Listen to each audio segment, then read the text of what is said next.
Thank you, Mike. So for the one of you that don't know me, so I'm not me already, my name is Stefano Scarpa. I work for a company called ABL Group that is a consultant that works in marine, oil and gas, and renewable energy. And there I am responsible for maritime decarbonization. That's my activity. I joined the company just 3 months ago. Before I was doing other stuff. And I also work in the yacht team because there is ABL Group as an outlet called ABL Yachts, formerly known as Bremer Yacht Services. And they do survey work. Okay, so we are colleagues, effectively, because I'm a surveyor too. Okay, so this is a presentation on shipping decarbonization. It was a bit difficult to understand how to tune it. There is a high level, there are many details. It's a field that is, we could stay here days talking about it. So I did something that perhaps for some of you is not deep enough in the technical details or in other details. And for us, some others maybe is too boring on other things about the policies and what is coming on in terms of rules. But okay, so we can discuss it later, or I'll give you my email if you want to know more. So I'm going to talk about background of decarbonization of shipping. So where are we and where we are going. The level of ambition with the IMO international framework of policy making and regulation. So what is coming up and what is already there. An outline of what could be the decarbonization strategies in international shipping. So I'm going to cover mostly international shipping. So big ships, transit, which is the majority of the fleet majority of the carbon load is on that fleet. And then what to expect for the future. So just a few thoughts. So, and by all means, I couldn't cover everything. So there are a couple of things that are probably left out, definitely left out. Okay. So let's start. Can you see the slide? So this diagram shows time on the horizontal axis, and on the vertical axis, you got multipliers of it's basically amount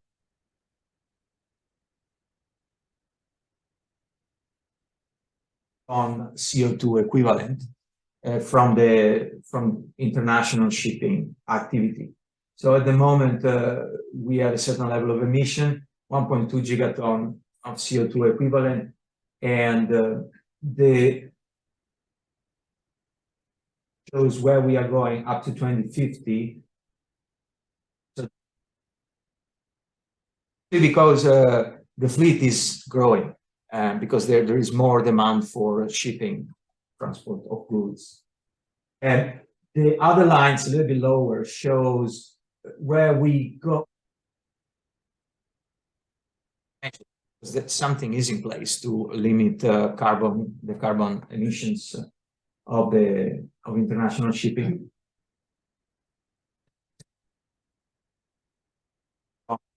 Baseline, so where we are now, essentially. And then how steep is the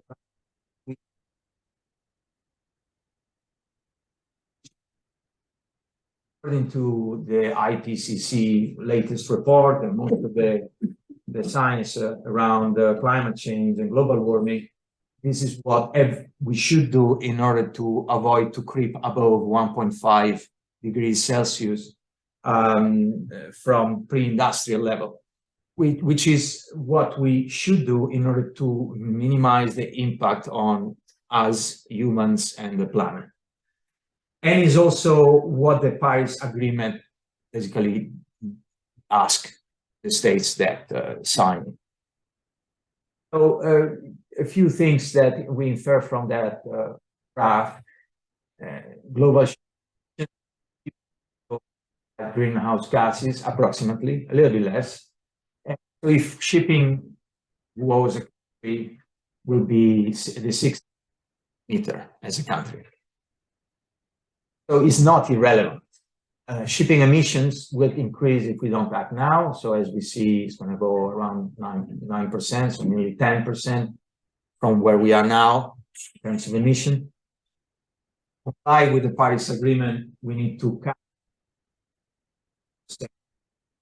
2030, which is in 6 years, and we should reach net zero by 2050. So maritime and shipping should do their part in this, and that's generally the thought also in the international concepts like the IMO. Inaction cost is more than action cost. So there are estimates that say that the cost on shipping, on the shipping sector, would be average 25 billion a year, soon to be bear by the industry, in order to adapt to the effect of climate change, which is rising of sea level. So you have to change infrastructure, port infrastructures. You have to also change ships, and mostly in a way.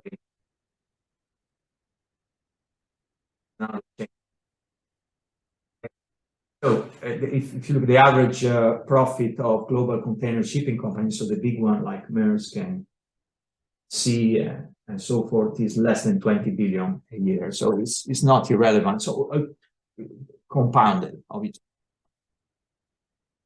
Relevant. So this is just a summary of what I've said. Okay, so that was just to set the scene on decarbonization of shipping and the need of doing something.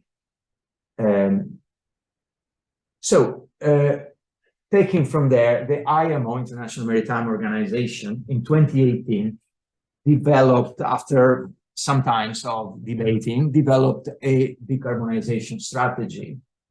And that has mainly 4 points. 50% of greenhouse gases emission reduction by 2050. That was in 2018.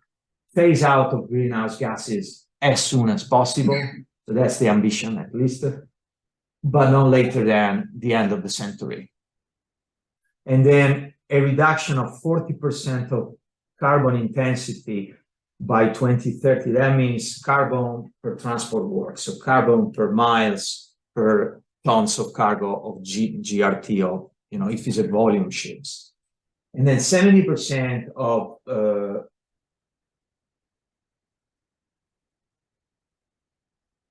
so that this is the ambition at the moment, still standing. The other things that they say, we're going to review these in 5 years, which is 2023. And so this will be reviewed. So there has been already a lot of discussion, but it will be reviewed in July. First week of July, there is the MEPC 80, is a committee about pollution and environment, and the IMO, and they will decide on how to revise these, the level of ambition and the strategy. In order to implement the strategy, the IMO has thought about a number of measures. Some, they call them short-term measures. Then there are medium and long-term measures, which are mostly market-based or economic measures. So the short-term measures are going to so they developed 3 indexes.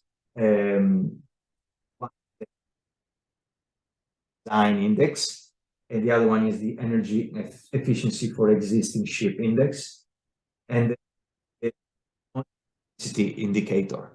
So these indices, so you have to essentially, you calculate an index of intensity, which is per tons per mile. In the case of those first 2, is per ton per speed, so knots.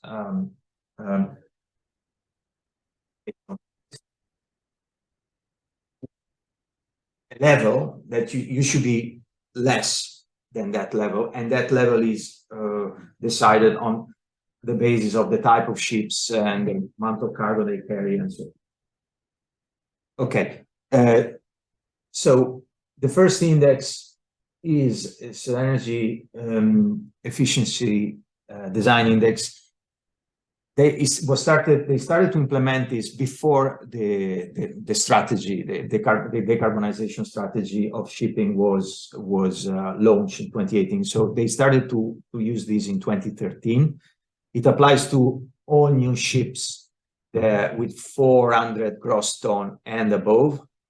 No yachts, no special ships. It's mostly cargo ships and passenger ships, big like ferries. Yes. Yacht is cargo. Yeah, but these excluded by this part of Annex 6 of MARPOL. Yeah, no, you're right, definitely. But they are excluded also offshore supply vessels and other ships that don't carry cargo or passengers in. So it's a one-off calculation. And is a container ships, for example, any ships should be more efficient than the ships that were designed in 2013, 14, 15. So the threshold of efficiency is becoming more stringent with time. Okay. There are different goals per different type of ships based on the ships types, the goals, the numbers that you have to comply with. The less than is different. Okay, the energy efficiency system ship index came into force at the beginning of this year, 2023. Is calculated in that way. Well, it's, as I said, is a carbon tons of CO2 tons emitted divided by a proxy of the cargo that you are carrying, because it's the dead weight. So it's a proxy, or if it's a volumetric ship, is the gross tonnage, and a reference speed is inferred from the Giles curve. So it's something that is close to the design speed, or say the service speed of the vessel. The design index is calculated in a very similar way. Yeah, so it's very similar. Also, this one is a one-off calculation. Again, there is this incremental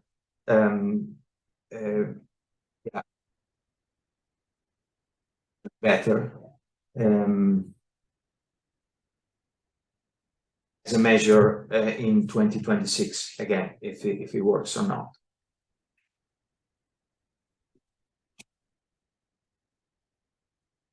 Past or no longer relevant after 2026 or something like that. So in 2024, this at the moment they will have to present this calculation. So it started into force at the beginning of 2023. They will have to.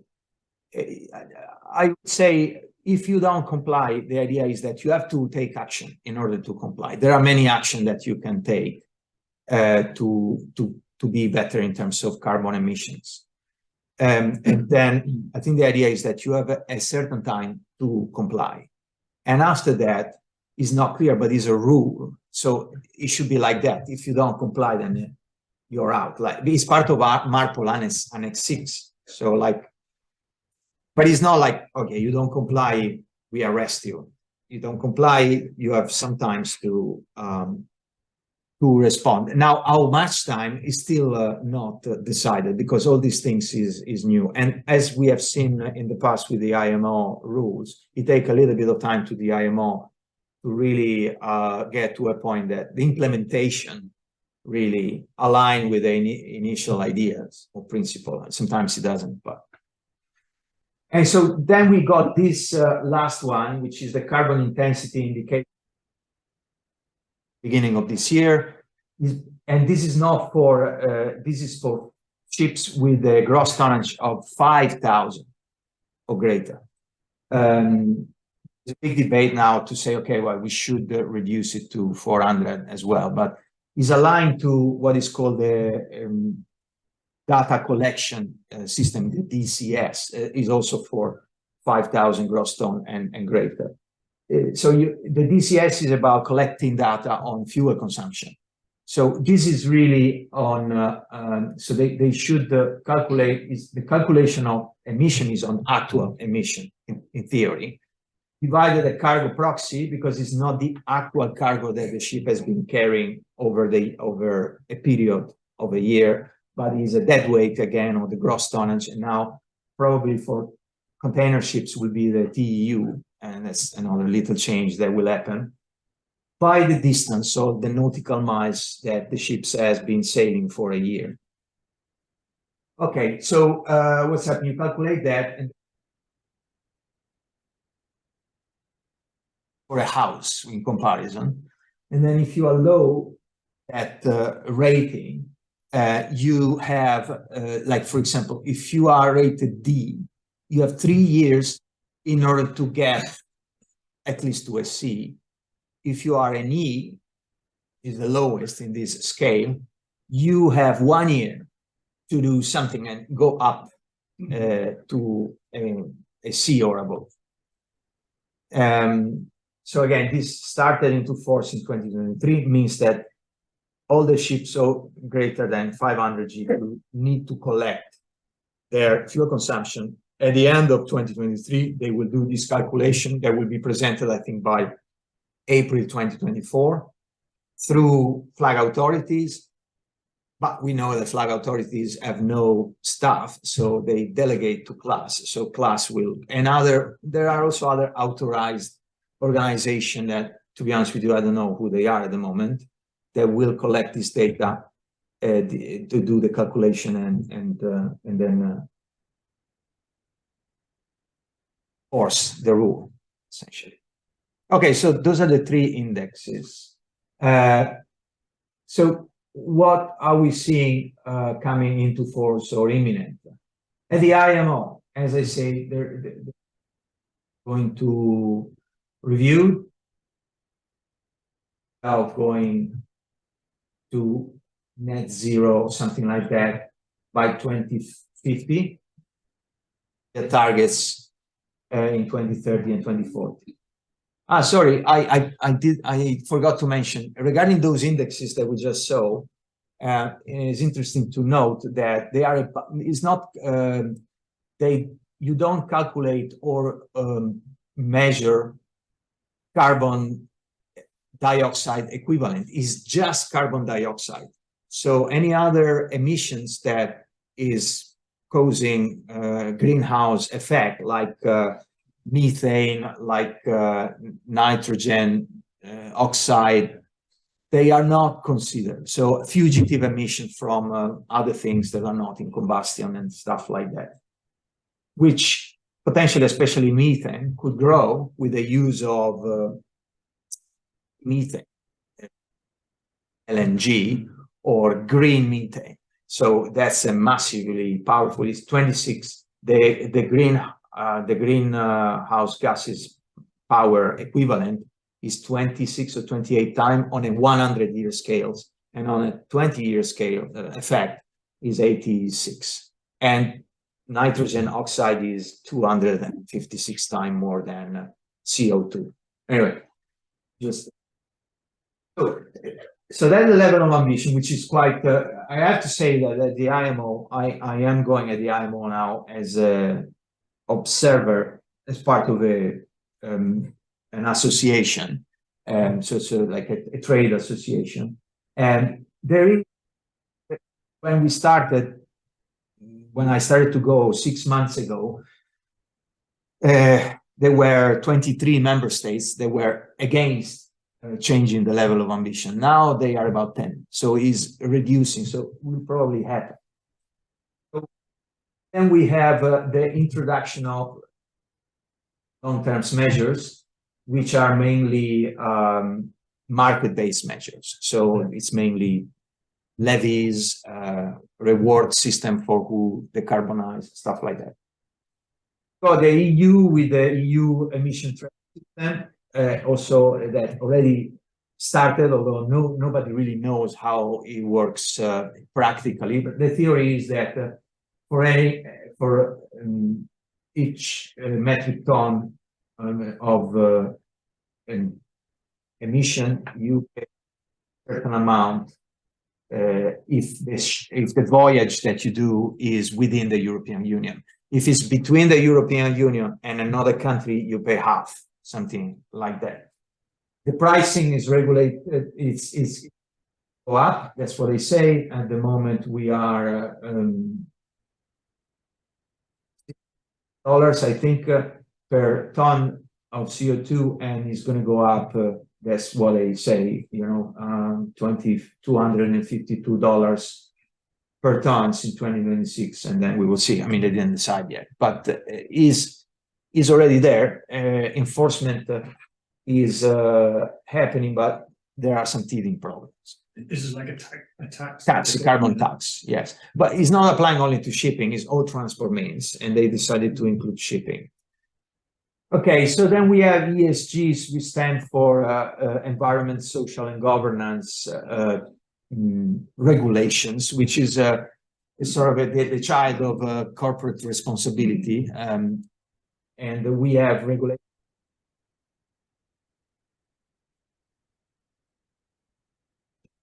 Products to allow investors to understand if an investment is green or not. So you got the EU taxonomy and other rules. So all these institutions, they have ESG reporting at board level obligation, and they want to show that they are green. And some of them really believe into that, and therefore they are looking more for green investment. And that's also make finance apparently cheaper at the moment than finance that is gray, not green. There are also laws that are coming into force about reporting on ESG in the European Union that are going to affect medium and big enterprises, and will affect another 50,000 companies from January. It happened. So that's also will drive the E of the ESG with higher level of targets. Then there are voluntary schemes and pledges like the Poseidon Principles for marine finance and insurance, and then Net Insurance Alliance commitment. Again, it's about having a portfolio of insured vessels or investments that is green, and so they calculate. Also, these are based on calculation of carbon intensity per work transport. Sorry, Stefano. Yeah. For example, that $100 a ton, is that the tonnage of the ship? So No, it's ton of the oil. yes, ton of carbon dioxide. Ah, carbon dioxide. Yeah. Right. I was going to say, because if it's $100 a ton, Yeah. if it's a 5,000 ton ship, that's $500,000. Yeah. That's definitely going to cut the carbon emission. Yeah. From the traffic, yes. It's a little bit less now. It's $86 anyway. It's still a lot of money. Yeah. Okay, so discussion on new strategy and so just talk a little bit more about what's happening at the IMO, what will happen to 2050 GHG phase out, so greenhouse gas emission. Well, it's looking into a well-to-wake approach for meaning when they consider fuels. Until now, they have considered fuel emission from the tank to wake. So what's happening in the ships when you burn things? But now they're saying, oh, that is misleading. We should consider what's happening to the fuel from the time is produced. And so the energy that is used to produce that fuel, if is done with renewable, down to the tank. Early action by 2030. So the targets of GHG reduction that at the moment the reason, and also increase the carbon intensity from the value that we have now to 67%. There is this, not decided, but there is a discussion about that. Uptake of alternative fuel by 2030. At the moment, there is a proposal of put a 5% numbers of non-gray fuel, so green fuel, into the uptake by 2030. Additional GHG reduction milestones, in particular at 2040. The idea is that if you just put a target at 2050 and there are no intermediate milestones or reference point, it's very difficult to gauge if you are doing well or not. So. As I keep hearing about these major worldwide organizations who say that they are. There is a lot of greenwashing, no doubt about that. How do we stop that?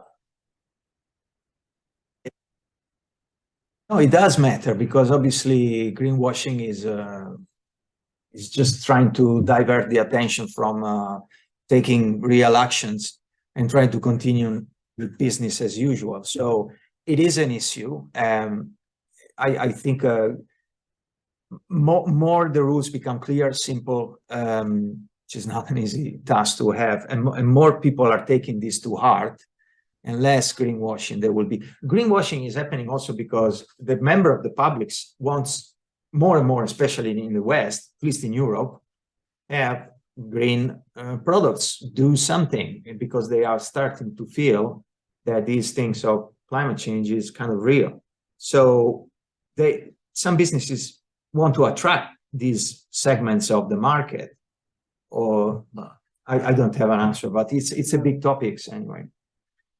Okay, so just a word on mid and long-term measures, which are these market-based measures. So the discussion is around a few ways of doing it. So there is a discussion about carbon tax or carbon levy, just that. So just get the money from the dirty fuel, and that as a deterrent to increase the price, so the price of alternative fuel and other things, other capital investments become more interesting.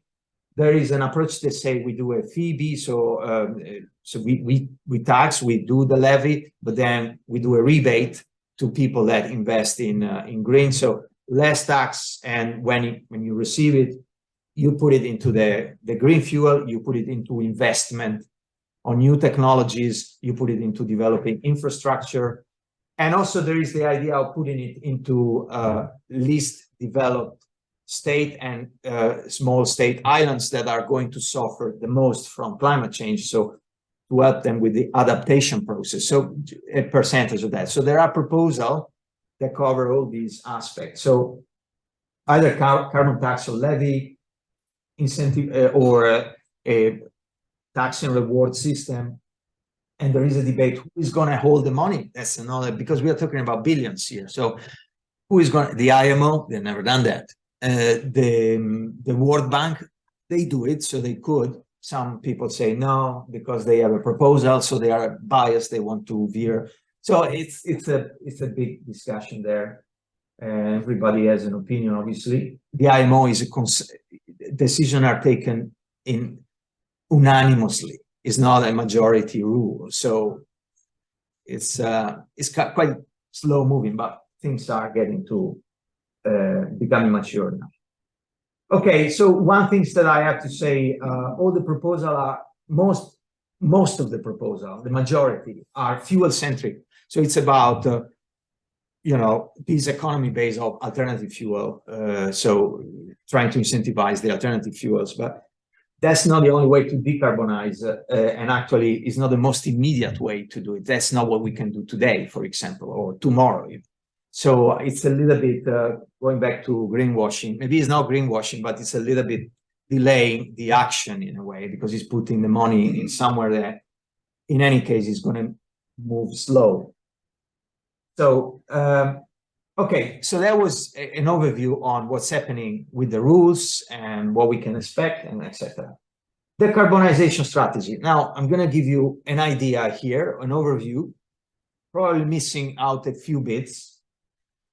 So I think the main topics of decarbonization of shipping are those four, in my view. One is on efficiency, both operational efficiency and introducing technologies on board that decarbonize.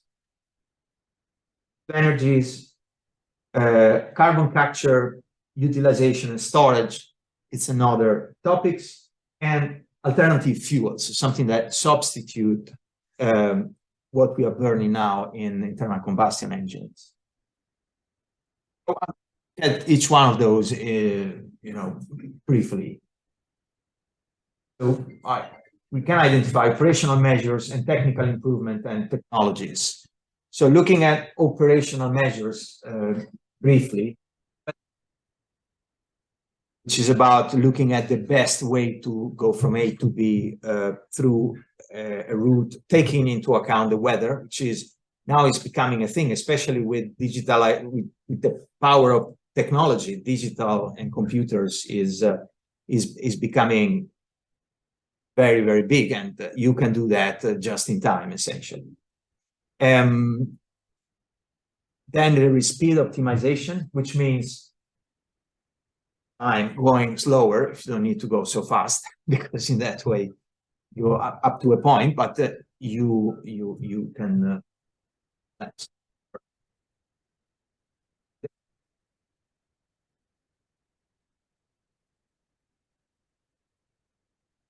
as you can see from, I don't know if you can see it, it's very bad, that picture, but that's done with divers that use a fin that clean the hull. So the idea is not about going to dry dock more often, but doing it when the ship is in operation. I can tell you that Ausfield and other ship owners are now using, I wouldn't say not anymore in a trial period, but not in all their fleet, so intermediate trial, drones that are automated and they can be piloted from the ships.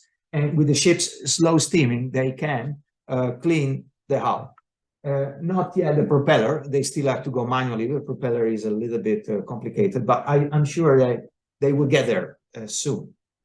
And that says very on fuel saving. We are talking about a whopping 10-15% of saving, just cleaning more often and the hull from fouling.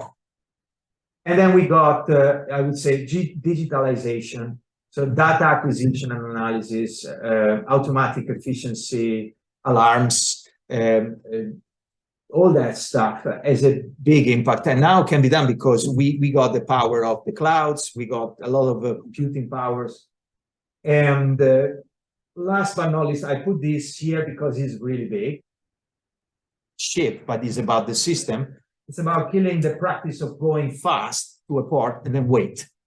Because when you wait, when you go fast, you emit more and you burn more fuel. And when you wait, you burn fuel doing nothing. Because most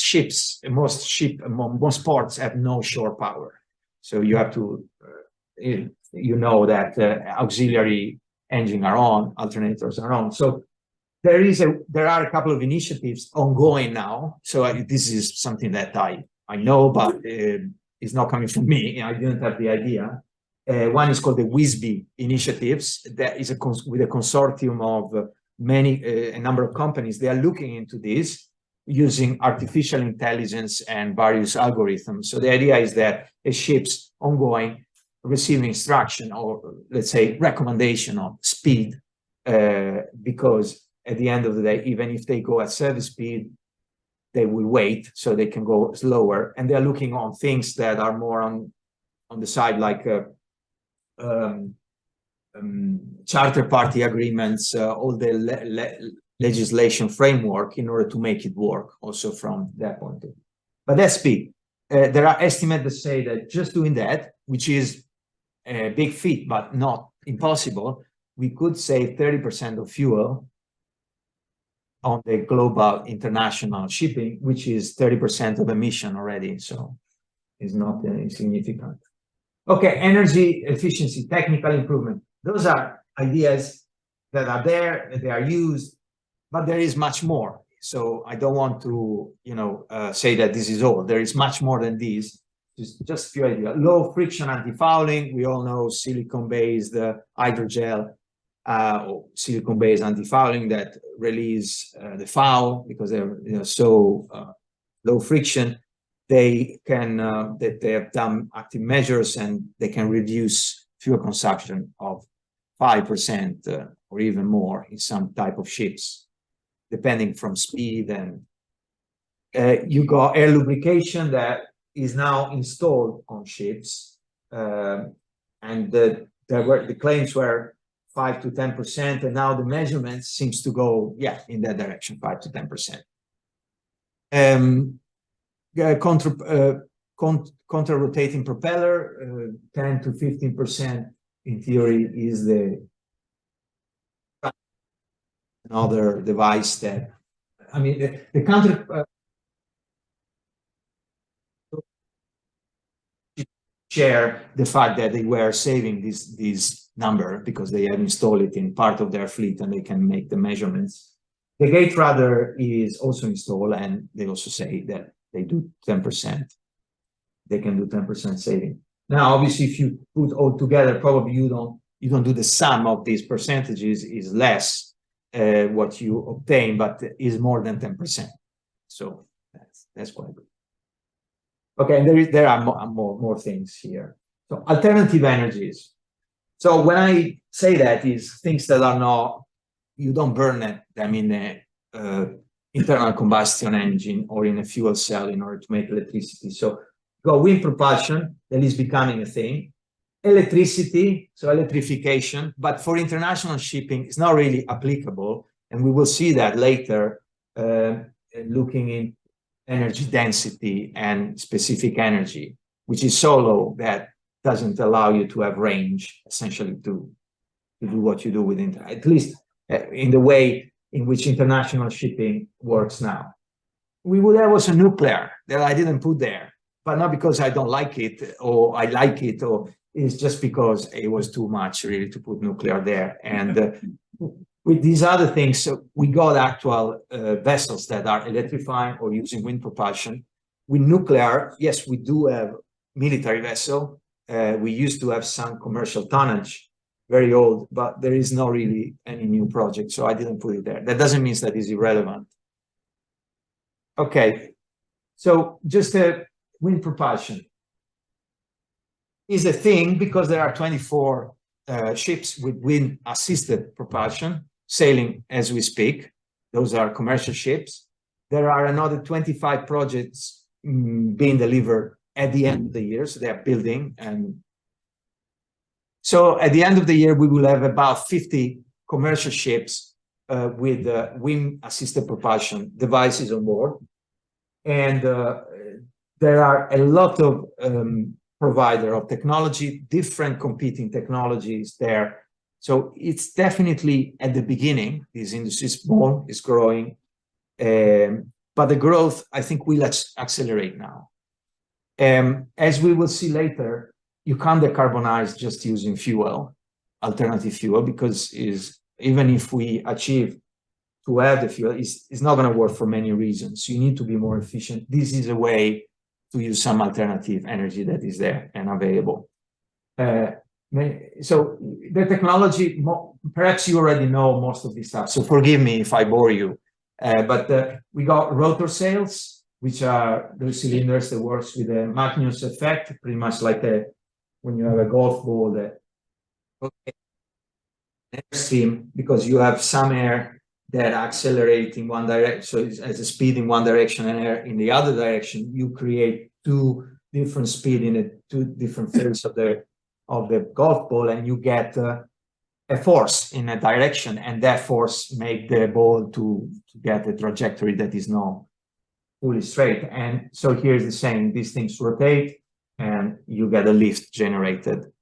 Suction wind, they come. I mean, one of the maybe you have heard about the turbo sail that Jacques Cousteau had in one of his vessels on the Alcyon. So they come from that idea. So there is nothing rotating outside. There is something rotating inside the cylinders that have normally a flap at the end that give them an aerodynamic shapes. And these rotations suck the stream of air and create some asymmetry in the flow that also increase the efficiency, so increase the lift to drag coefficient, increase the lift also in absolute terms. Majority of the installation now are rotors, but now we are seeing suction wing.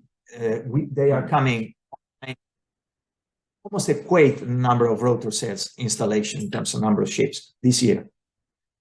Hard sails is another one, so it's just sails wings, and then we have a number of soft sail solutions. Here is just a couple of examples. This is pictures from projects with the Chantier de l'Atlantique that developed their own type of sails, of soft sails. We got this is the Wizamo from Michelin. It's an offshoot of Michelin. They do the pneumatic, you know them very well. And those are inflatable sails, as you can imagine, Michelin, what they do. So they already built a sailing yachts with one of these sails, and now they are working on a commercial ships. But the idea is to go on commercial ships with this idea. Then there is a lot more. I mean, you've got Dynarics that maybe could do the job. You got other soft sails that create the cambers with some semi-rigid system that can be also moved and change the camber. So, and rigid outsails too. I found one vessel, Wilson Dandy, I believe, if I remember well, and it had a launcher on the bow part. Yeah. It was like launching a parachute.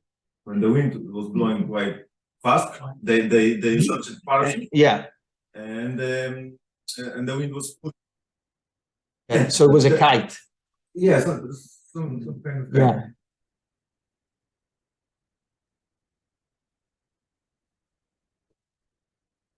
Yeah. And the sensor was worth a few thousand of euros. Yeah. Yeah. I mean, I didn't put here. There kite also there is kite, but there are a lot of issues with kite. So And the spare of the consumption. it's not worth it. Right, Yeah. and then now the classification just removing in the. Okay, thank you for sharing. Okay, so those are some pictures of what is sailing now. So a couple of rotor, Magnus rotor there. So no, sorry, that's a rotor. That's the OSK rigid wing. So they just have one wings. Now they are building another ships with 3 wings on it. Oh, 3 sails, rigid sails. And this is a demonstrator with 2 suction sails on the back. What we will see is something like that, a little bit more in the near future. So Bar is building with Yara. Yara is a massive company that make fertilizer, scrubbers for shipping and other things. Bar comes from the American SCAP, and they have developed a lot of technology about foils and aerodynamics, and they partnered together and they are installing on a ships this system of rigid wing. Lenius is a ship owners, and they are going to build a car carrier that should looks like this. In 2026 should be delivered, something like that.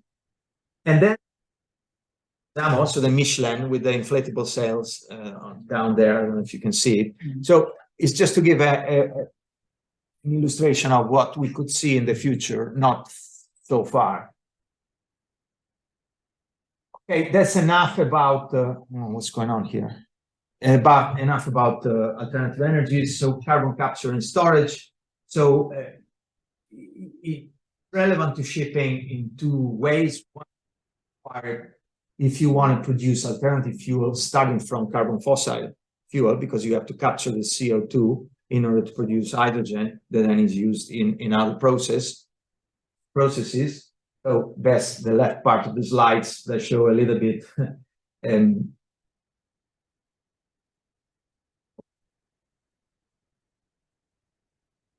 so that you have to capture it and store it. And then for ship, not much use now, but it's a possibility. Capturing at the exhaust level, so after post-combustion, the carbon, there are modified scrubbers that can do that. They are doing it already.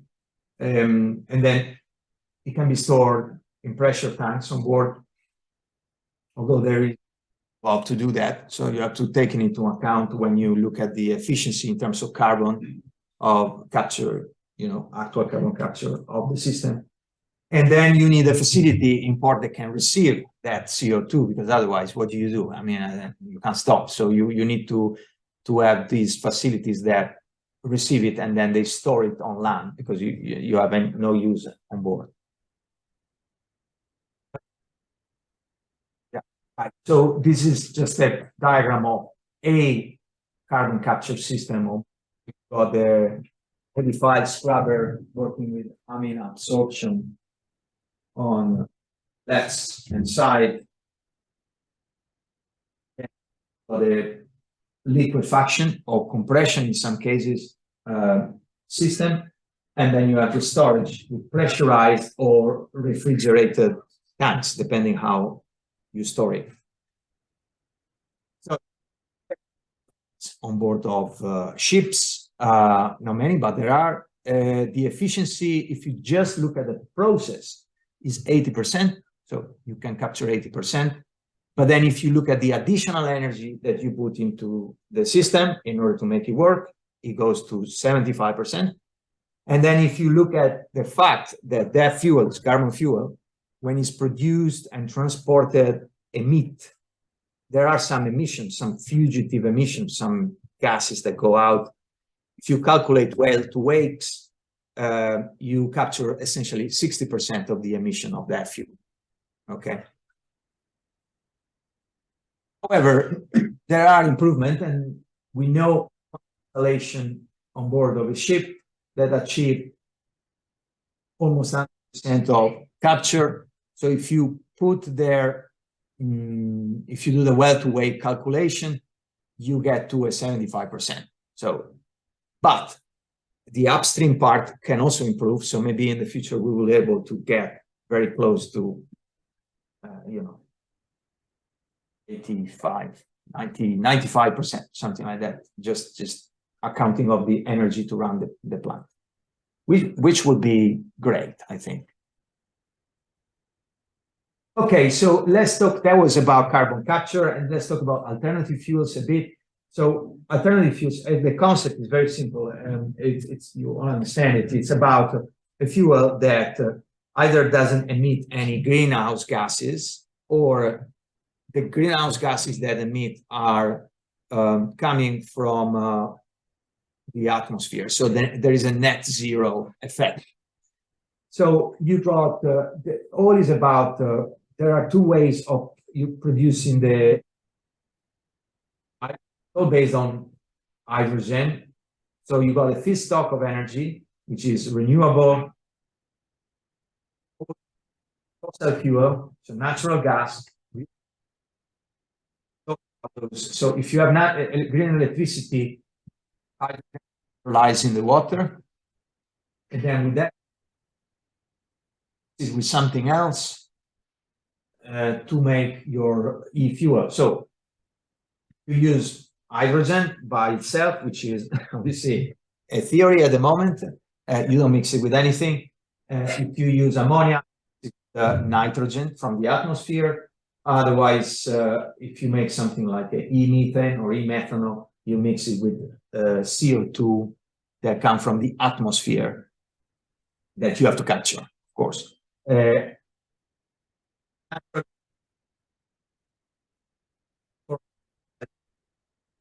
Forming of methane, and you obtain hydrogen, and then the process is the same going forward.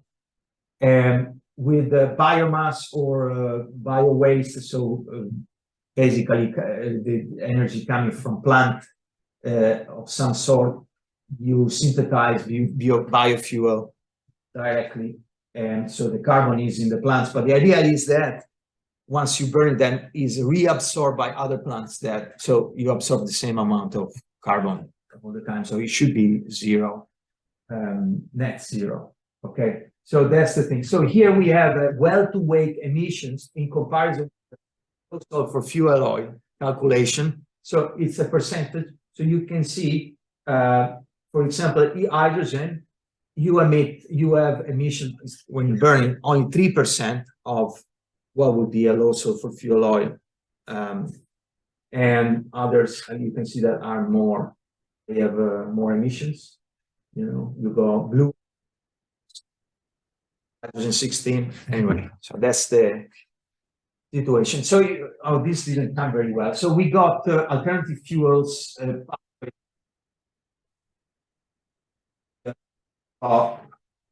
Ammonia is well away from really becoming, so we are a few years before we can use it because there are some problems there. Everything red needs to be solved there. You know? All the things that are red. So logistic, bunkering, storage, onboard safety. So there are major challenges. Vessel emissions, regulation, not there. So, and then there are some other minors.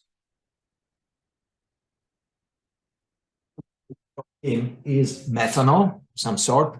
Probably already knew that, but there are some projects also in yachts with methanol, and that they use cells or engine. That was to give an idea where we are. Now, this slides is interesting if we can read, because it shows us, for example, in batteries, so electrical storage, the problem of doing international shipping. So if you look at the specific energy, megajoule per kilogram, and also the energy density, which is megajoule per liter, so per volume, you can see that it's 99% less than the regular fuel that we use now in shipping. So in order, if you look at the tank volume, energy on board that you would have with the regular fuel oil, it should be 10,400% more than the regular fuel oil. So that's why it's not an option now, and probably for a long time for international shipping. However, it is an option for short sea shipping, for a regular service where you have a charging station or replacement battery station, and is happening. And electrification is the best way to decarbonize wherever it's possible. The problem is that in international shipping is not possible. So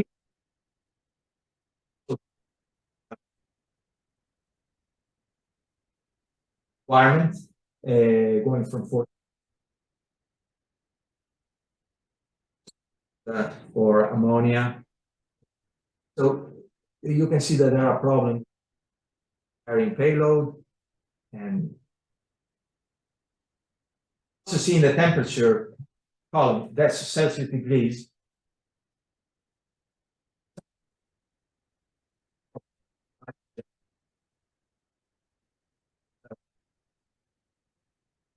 That does international shipping service with hydrogen, it is not liquid, and also there you have a problem. And you have to go down to minus 250 degrees Celsius in order to have the best energy density. And well, that's obviously take a lot of energy to do, and also a lot of problems. So it is not an option at the moment.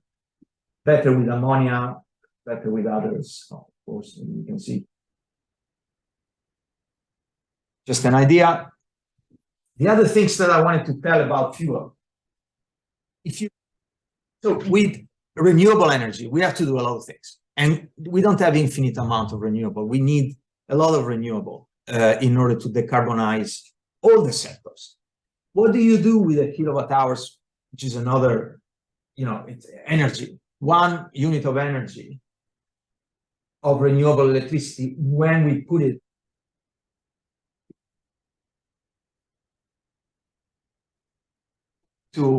so we lose 80% of that energy in all the transformation passages.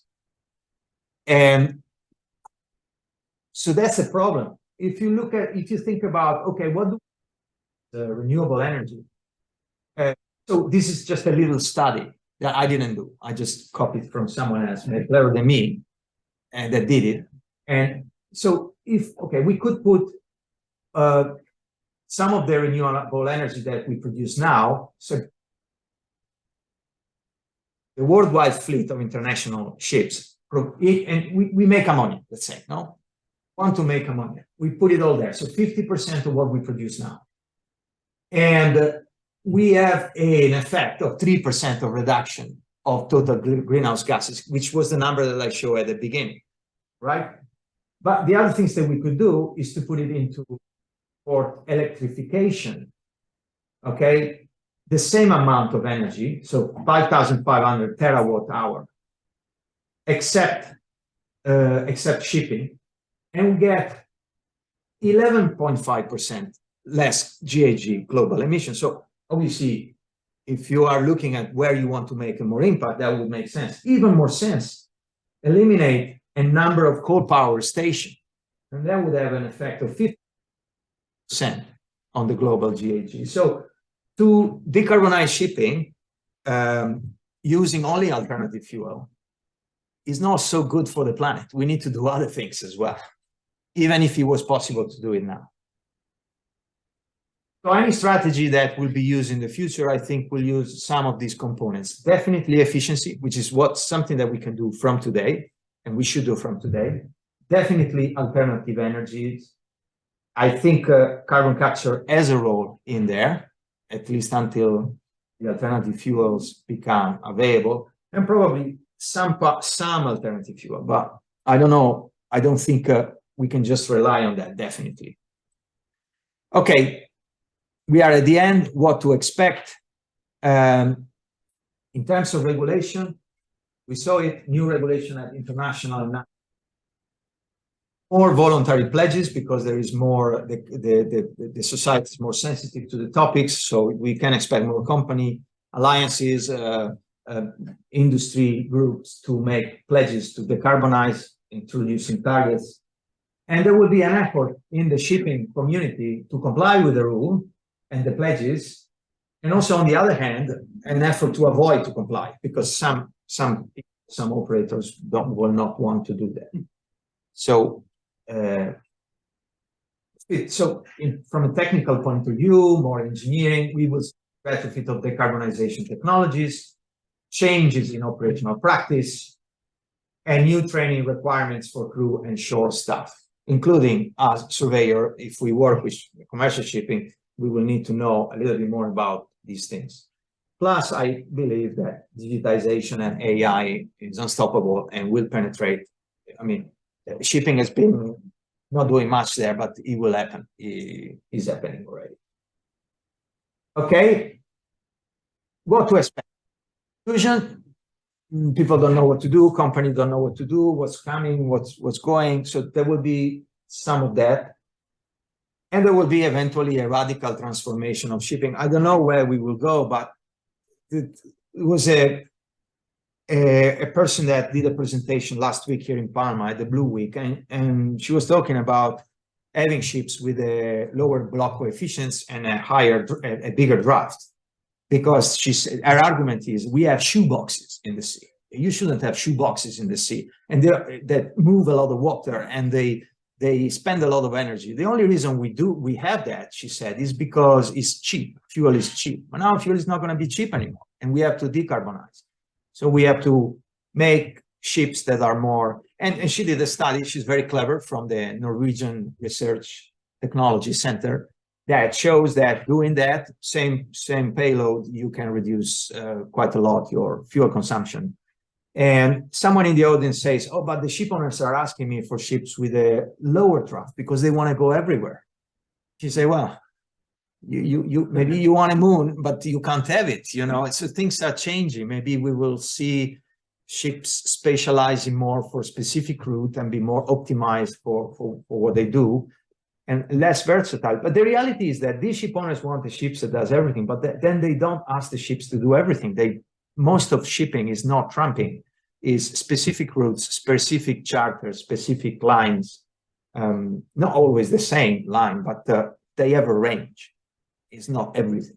So, okay, everybody, just all the stakeholders, including us, I think, eventually, well, yachting is coming, but not fast. Okay, this is work. They have all this bunch of company. Just reference, we do renewable. She does also solar floating farms, and they are working on tidal energy. Ad Energy does a bunch of stuff, but they have a lot of digital people that do software development for the oil and gas industry. But now we are working on some products for shipping and decarbonization. Longitude, they are naval architects. These are the areas where we are working in my group. So electrification, hydrogen, and derived fuel emission assessment and abatement. So it's about measuring emission, understanding where you are in terms of carbon with your vessels, with your vessels as a fleet, etc., and propose actions and then monitor them, in order to become more efficient. Carbon capture, we do that. We are working on that on projects. It's not just learning things. So we do projects, a lot of land-based stuff, but also we are working on ships and vessels. And then there is some work now also with us. We are working on some projects, a couple of projects on climate change adaptation and resilience. So those are the areas where we are working. What we can give, I think a combination of these things give us a bit of an edge. So we got seafarers with operational knowledge in the group, which is quite unique for a group like ours. We got 1,200 people around the world. And we have well-to-wake approach because we all have all the energy upstream knowledge and experience. Big multidisciplinary team, got a digital team and experience, and we are obviously, like all consultants, we are independent. We are not linked to any particular owners or flag or. Okay, pledge. We have this pledge of doing 50% of our revenue with energy transition driven revenue by 2025. We are at, I think, close to 30 now, so getting there. And that's it. And this, okay, that's it. Thank you for your attention.